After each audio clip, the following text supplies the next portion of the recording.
Good morning. Share ko nga pala ang aking mga blue polar na may mga fry. Yan o, bantay sarado nila. Lahat ng lumalapit sa kanila, hinahabol, binabangga. Para lang maprotektahan ang kanilang mga fry. Yan o. Yung gagawin niya o. May nahahabol ano. Binabangga talaga nila para hindi makalapit sa mga fry at para hindi makain yung kanilang mga fry. Ganun sila ka-protective sa kanilang mga anak. Talagang gagawin nila lahat.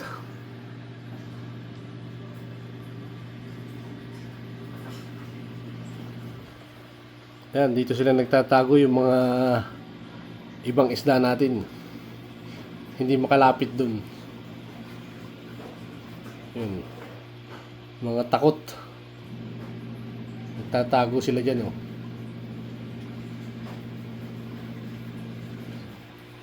Ganun kagaling yung ating mga blue polar.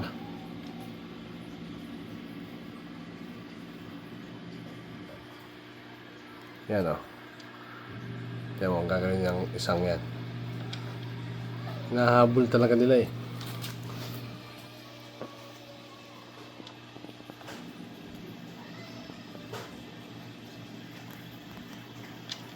Ang dami ng fry niya, oh.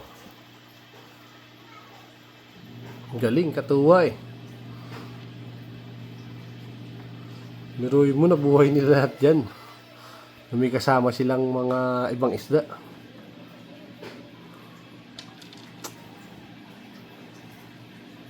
Ayan yung ating mga blue polar.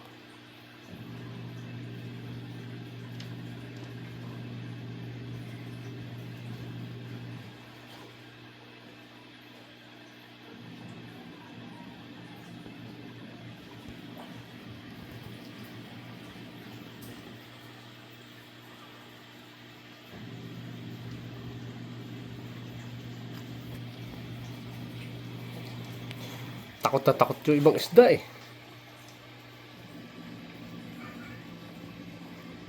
Yun. Hinahabol talaga. Talagang maprotektahan lang kanilang mga fry. Para di makalapit sa kanila. Ganun sila galing magbantay yun. Hahabol, nakita nyo.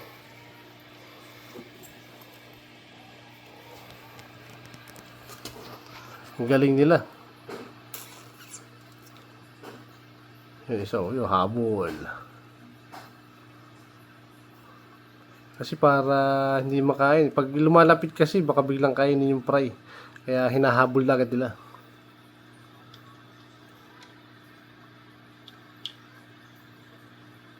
Siguro merong nakakain iba. Yung napapalayo. Talagang hinahabol eh. Takot na takot naman yung iba oh. Talaga nagkalabunton oh. Naipon lahat dito sa dulo. Ito mo, lalaki ng mga hinahabol nila.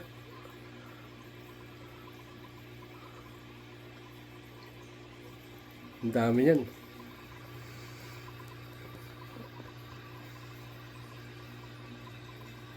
Kaya mas maganda may mga paso kayong ilalagay dyan. Yun kasi ang itloga nila.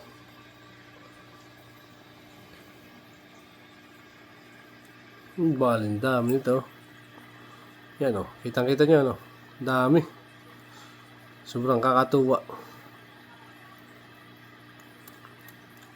Kasi yung una kong ibang blue polar, kinakain nila pag nakita kong nangitlog na. Tapos mamaya yung mga 5 days. Kinakain.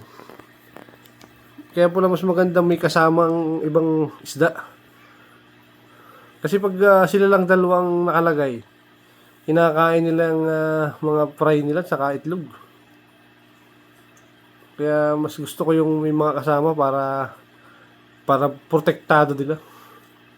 Wala silang isip na kainin yung kanilang mga itlog saka yung pag naging fry. Pag ganito, galing. Kailang beses ako magpaitlog eh. laging kinakain. Wala akong nakakitang lumaki. Ito, talaga nakita ko naglangoy na palabas eh. Nasa labas na ng paso. Galing. Talagang na-amaze ako ngayon sa pagpapry nila, pag-iitlog, pag-breed.